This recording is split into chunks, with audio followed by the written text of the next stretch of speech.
Have you ever had a pet, like pet dog? And Go on.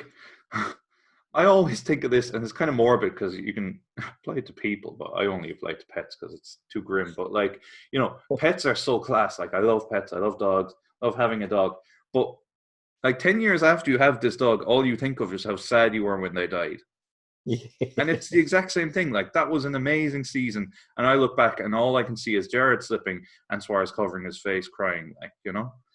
And that's 9 months, 10 months of a season, and that's all I fucking remember. We've qualified for the World Cup. Go and compete.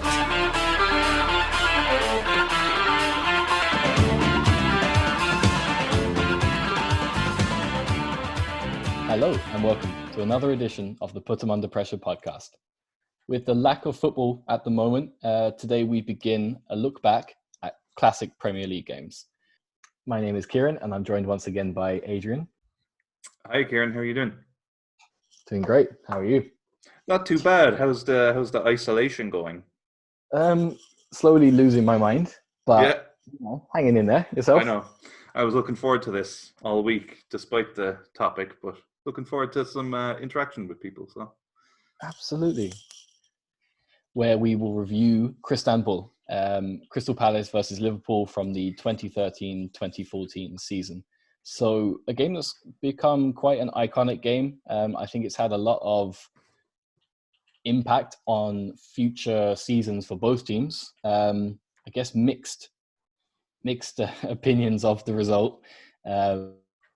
Myself being a Palace fan, quite a memorable game, and Adrian as a Liverpool fan, a memorable game for other reasons, I'd imagine. Yeah.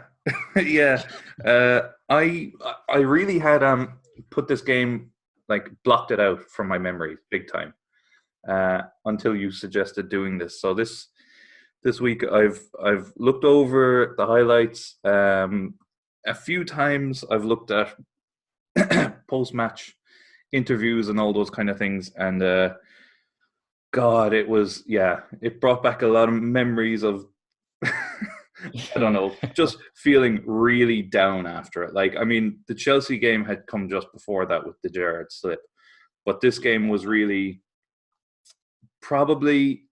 See, the Gerrard slip, when I was thinking back to it, the Gerrard slip was kind of a freak thing. This was like the first game in that season, which was, the second last game of the league, where you kind of felt like maybe Liverpool are bottlers. And that's not really something people spoke about at the time. But that's kind of how I felt looking back at it. It was like, God, they really did have it and they just threw it away. Even though, like, I think if they had won that game, it probably wouldn't have made a difference. But it was just the nail in the coffin, you know? It was. That's the thing, is it was off the back of the famous slip and the loss to Chelsea. Only looking back on the highlights did I remember that it was Torres that had like the breakaway for the second and he squared it to Willian. Yeah. And he kind of celebrated. Not terribly, but yeah, he did celebrate a bit, didn't he? It was kind of nice that he squared it. I guess that was, that was his like, hey Liverpool, I'm not going to score against you, but I know. I even forgot that game finished 2-0. Yeah, same. Again, I kind of blocked it from my memory. Do you know, looking back, because you sent me on highlights of the season, didn't you? Yes. The Liverpool ones, and it really that game with the slip, but probably the end of that game with Suarez crying and just the way it happened really ruined like that whole season. Like dozens of brilliant football memories. When I look back, like the Arsenal game and the Everton game and the Old Trafford game, like probably the best I've ever felt watching football.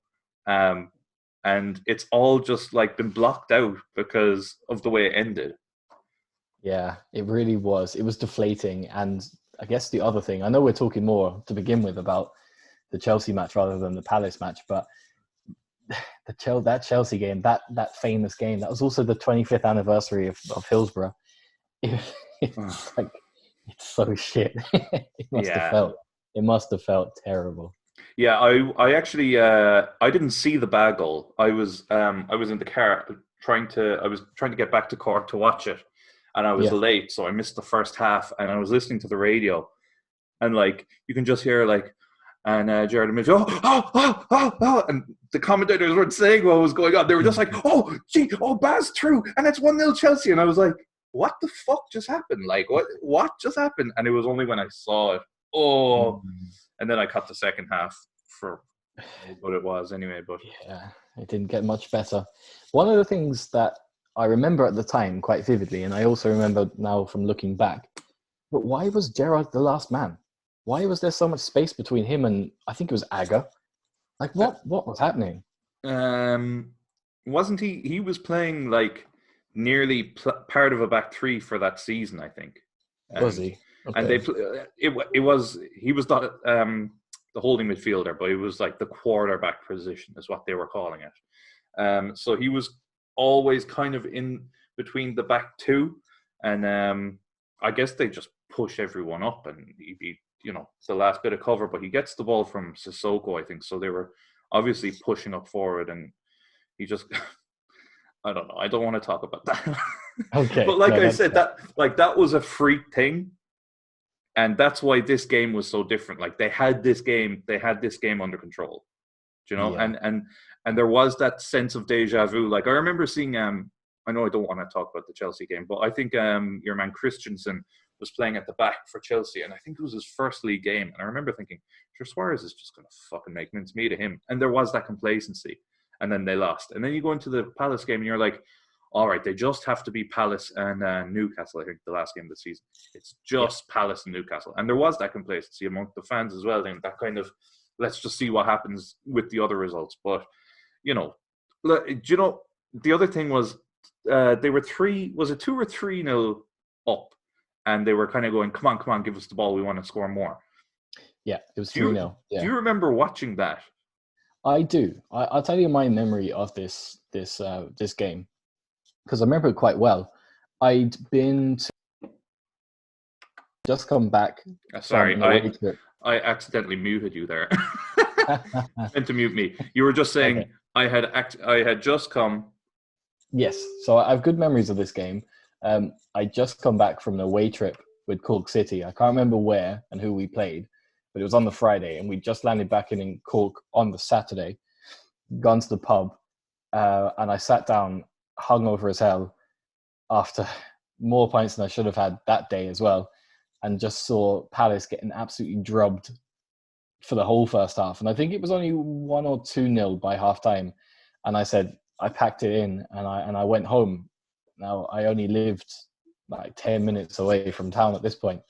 And I remember turning the stream back on when I got home around the time that the third goal went in. And it was just like, we were on the beach. We were safe at that point. Tony Pulis had come in and changed us from being a rock bottom Premier League team to comfortably mid-table.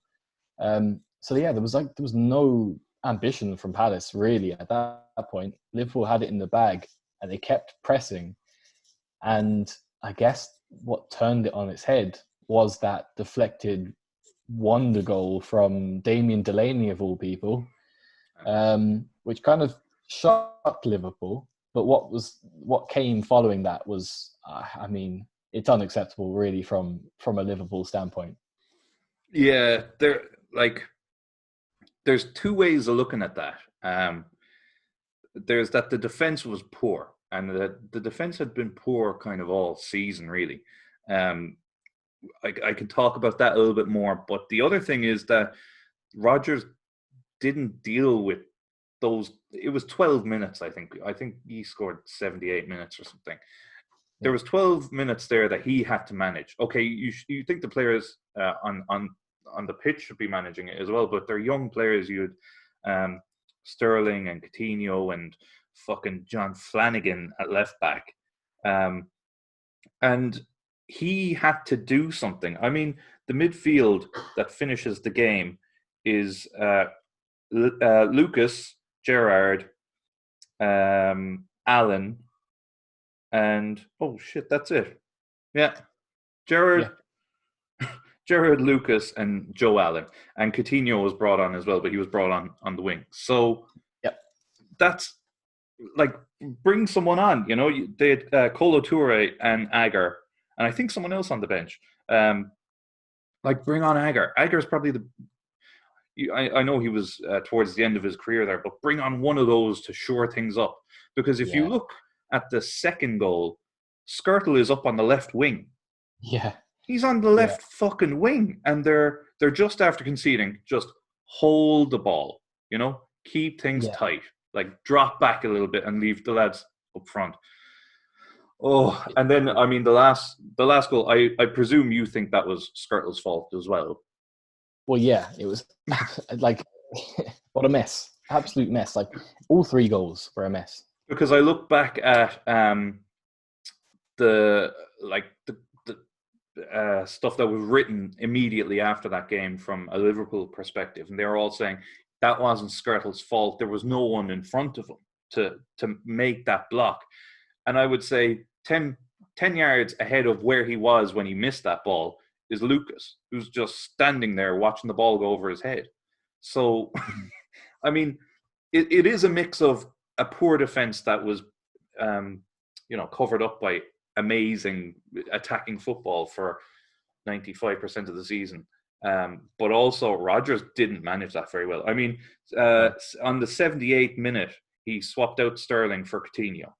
That would have been right when he scored. Yep. And then the only other substitution he makes is 86th minute. He brings on Sturridge for fucking Moses. Yeah. Like what kind it's of true. That's And that was the one that I even remember at the time. I was like, this is when you bring on Aga or Torre or Sissoko, and like you said earlier, you park the bus. Like we had momentum. If that game had gone on for another 10, 15 minutes, Palace would have won the game, no doubt. You were sinking. But to make two attacking substitutions when things are not going your way was very, very poor management. I have to say that too. Inexperience and naive and complacency, but also arrogance. Like we can still get a plus goal difference in this game when it's 3-2. You know, it's crazy. And that's the thing.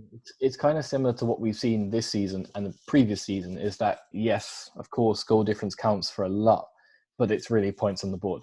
Yeah. It doesn't matter if you beat teams, Norwich 6-0, home and away, you got to rack up your points. Yeah. I think we'll take... Sorry, go ahead. But no, because the only other thing I was going to say is like if you compare it to today's Liverpool, which I like to think is more experienced and things like that, but Klopp, if he's a goal up, if he's two, even if he's 3 goals up, the last 10 minutes or the last 5 minutes, you always see a defender coming on. Yeah, and he always plonks three at the back, just because it's an extra man to defend. You don't need, whoever, fucking Salah or whoever banging in a goal in the 90th minute if you're 2 or 3 up, you know? Yeah, it's true. And I think moving away a little bit from the actual match itself, and I'd like to hear your thoughts on this. We've just given Rodgers a bit of a bad doing there, that it was his fault, as was the naivety that season, or like you said, the arrogance too. Would you agree with me when I say that even though the caliber of players were nowhere close to what you have currently, that system, that style of play, that foundation was created in this squad or in these teams to what Klopp kind of uses today? Because if you look at Suarez, Sturridge, Sterling, perhaps quality, but there's not much difference between them and Mane, Firmino, and Salah. And then you're looking at kind of 3 ball-playing or holding midfielders, strong wing-backs. What's your thoughts on that? I mean, I don't think Rodgers created a formation that Liverpool got their success on, because I think that's a formation that anyone can use. But I do agree that he had built something there that could have gone on to be really, really good. And I think there was that kind of sense that even though if it doesn't happen this year, next year could be our year. And I can't believe I just said that. But that's the typical Liverpool thing. But last year, when Liverpool missed out by a point or whatever, it was this sense of maybe next year could be our year. And that was the same back then. But then he sold Suarez. And that was kind of the start of the downfall. Because you look at the forward players or even the front 5 or 6, like Henderson wasn't playing that game because he was suspended. I'm not going to get on to Henderson today, but no. could have done something. But if he had the time to build a decent defense and kept those players, maybe he could have done something. But he didn't do that. Do you know what I mean? No, I get you. And you look at that team now, there is not one player left now. Maybe Coutinho would nearly have been there, and Sterling, but everyone else has moved on, So yeah. I do agree that he did build a kind of he would always say intensity. He always said that, but even the way he said it wasn't that intense, So I do agree that what he was trying to do was the right thing, but he just wasn't the right guy to do it. And I think maybe he was too young. He just didn't have, the charisma or something. But for sure, I think his ideas were right. But I think maybe a lot of things went wrong for Rodgers, to be honest. I think so too. And I know it's a mixed bag in terms of opinions of Rodgers as a manager, but especially amongst Liverpool fans. I know it's a bit of a mixed bag, but he was the catalyst for the beginning, I guess, of the Klopp era of where you are now. One thing I found quite interesting. So in the 2 years following this season, so in the 2 seasons, now some of this will be Klopp, I'd imagine. But in terms of transfers out, Suarez left, Sterling went, Gerrard obviously retired or went to LA Galaxy. You shipped in and out Balotelli. Ricky Lambert came and went. I can't believe Ricky Lambert was a replacement for Suarez, by the way. Yeah. How the hell? But coming in within those 2 years following this, you had Joe Gomez, very young, coming through from Charlton. James Milner, actually from the City title-winning side from this season. Firmino, Lovren, Origi, who did go back out on loan straight away, and Emre Can, who were all, I guess, fundamental towards getting you towards where you are now or being part of where you are now. So I thought that was quite interesting that it really is a pivotal point in Liverpool's recent history is all on this season and really only on 2 games as well. Yeah, I do agree with that. I wonder, did he have a plan though? Do you know, the likes of Firmino has gone on to be one of the best attacking players in the Premier League, but he was playing him out wide left and things like that, or in the Milner came in. I don't remember Milner under Rodgers. Do you know? Yeah, and am I wrong in saying within 2 years after this, he did get fired? Or no, he didn't, right? Because you finished 6th and then you finished 8th. It was that season he went, right? Yeah, he went at the very beginning of that season. He went in October of that season. So that was just when they got Benteke. That's when this stuff started happening. And I think that's when he started to lose it, because he brought in Balotelli the season before, didn't really do much, had Balotelli, Barini, Ricky Lambert up front. Then he brought in Benteke, and it was kind of, maybe we'll go for this style of football. Maybe this will work. And it just wasn't. And in fairness, I was surprised when he went, but it was brave of the owners to get rid of him when they did. But obviously they knew that they could get Klopp in. And I mean, no one's looked back, really, have they? No, the rest is history, as they say.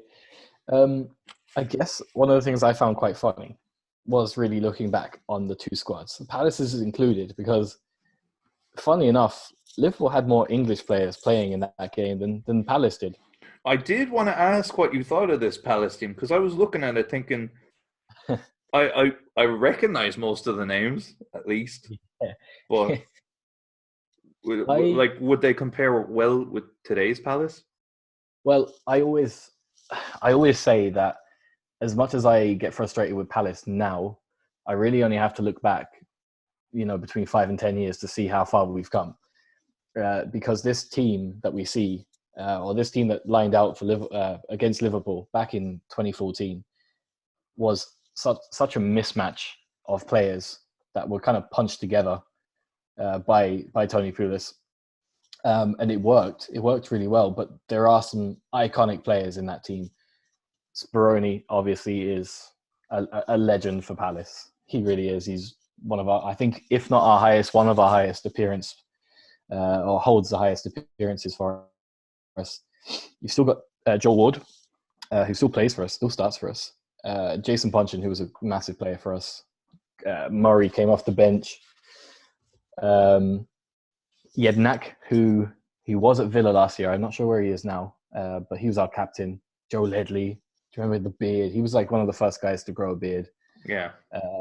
Balasse, who I'd love to see back in a Palace shirt, who's playing for like Sporting Lisbon now. And the best of the best, Shamak up front. It was such a crazy, crazy signing. But he never played well for anyone following Bordeaux until he came to us. Now, we may have got him straight from Arsenal, so he may not have had anyone else, but he didn't do anything after us either. But Shapak just worked for Palace, and it just worked under Tony Pulis football as well.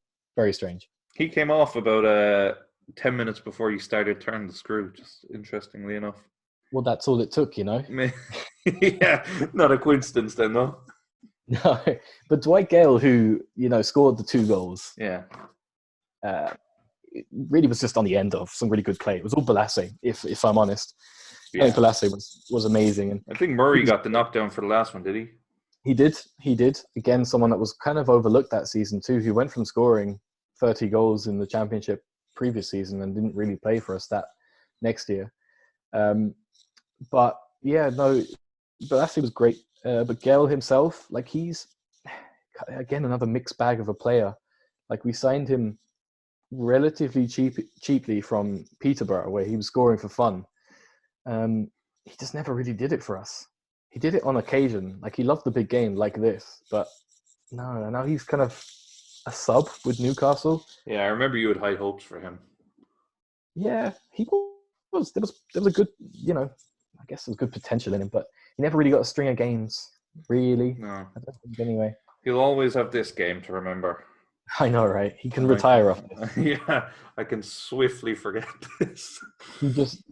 You can imagine that Dwight Gale in like 15 years' time is going to be sat in like clubs in Dublin and Cork giving speeches to Man United fans in Ireland. Yeah, I know, but ruining the fucking. Oh, yeah. I mean, Suarez crying at the end of the game was like. I remember you texting me saying I'm crying. And all I could see was, the writing on the top come up on my phone, I'm crying. And I clicked into it and it said, I'm crying laughing. And I was like, I don't even think I replied to you. I think I was like, fuck this. It was raging. Yeah. Like, oh. Yeah. I know. It was, yeah. It kind of reminds me of like, have you ever had a pet, like pet dog? And, like, I always think of this, and it's kind of morbid because you can apply it to people, but I only apply it to pets because it's too grim. But like, pets are so class. Like I love pets. I love dogs. I love having a dog.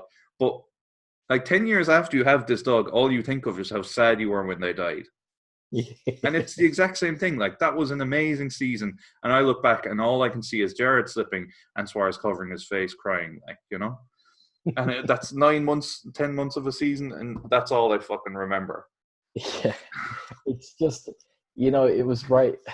It'll happen. It'll happen again this season if it doesn't keep going. I'll just look back at it was the coronavirus season, and I don't remember any of the fucking goals. I just remember how shit it was at the end. Yeah, no, you're very unlucky. I'll give you that. It was iconic. It was just when like the internet and memes and stuff were really kicking off too, and you had in the space of a week. Gerrard slipping on his ass and Suarez crying his eyes out and Gerrard pushing the camera away. I mean, gold. Yeah. Honestly went from like having beaten Man City and having this like unbeatable feeling to just being schooled by Palace in 15 minutes. Like it was ridiculous. It was. And that was the other thing too, right? You absolutely played City off the park and the whole, we don't let this slip. Oh. Sure. Look. Mad. Awful times for you, I'm sure. Yeah. But it built us, builds you up as a fan, and I'm sure as a team. I don't know. Yeah, Maybe. that's it. I mean, 6 you years could say that was the beginning of the end because Suarez left after that, and things really went downhill for 2 years. Yeah, 2 So, bad years. Yeah, definitely one bad year. I think a bad year and a half is probably fair to say. Yeah. No, that's fair. You've been listening to the Put 'em Under Pressure podcast. To keep up to date with all of our content, give us a follow on Spotify, YouTube, and Facebook. Outro music. Boom. That was good. That was good, right? Yeah. We'll prepare and we'll go and we'll do our best. We'll put them under pressure.